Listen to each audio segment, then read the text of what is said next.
আনন্দ আর দুঃখ দুটো কিন্তু একসাথে, কিন্তু সেটা সবার ক্ষেত্রে না। আনন্দ কারোর জন্য, দুঃখ কারোর জন্য। যাই হোক, কালকের রাতটা বলতে গেলে এরকমই কেটেছে। আসলে কালকের রাত না, আজকের রাতটা এমনই ছিল।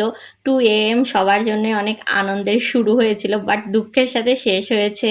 আর এদিকে যেহেতু আমাদের জন্য আনন্দের, তো আমরা দেখো রাত 1:30টার দিকেই শুরু হয়ে গিয়েছি একটা পার্টির জন্য। এখানে পুরাপুরি আমরা প্রিপারেশনের সাথে ছিলাম যে আজকে আমাদের আনন্দ হবে। আর 1:30টার দিকে রান্না যাওয়ার একটাই কারণ, যে খেলা দেখতে দেখতে খাওয়াটা হবে। তো আমার হাজবেন্ড খুব এক্সাইটেড ছিল, তো আমরা দুজন মিলে রাত্রে রান্নায় চলে গেলাম তাড়াহুড়া করে, যাতে 2টার মধ্যে রান্নাটা কমপ্লিট করে ফেলতে পারি। আমরা কিন্তু পারফেক্ট টাইমের মধ্যে রান্নাটা শেষ করে ফেলতে পেরেছিলাম। রান্না শেষেই খেলাটা শুরু হয়ে গিয়েছিল। তো আর কি করার, এখানে বসে বসে মজার করে খাওয়া দাওয়া করা হচ্ছিল এবং আনন্দের খেলাটা দেখা হচ্ছিল।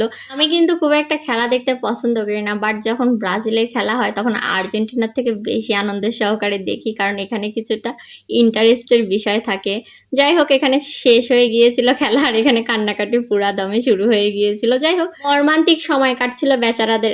এদিকে আবার আমি এবং আমার হাজবেন্ড একই দলের সাপোর্ট হয়, আমার হাজবেন্ড বেচারা বেঁচে গিয়েছিল, বিকজ আমার বিপরীত দলে হলে তো তার জীবন শেষ করে দিতাম।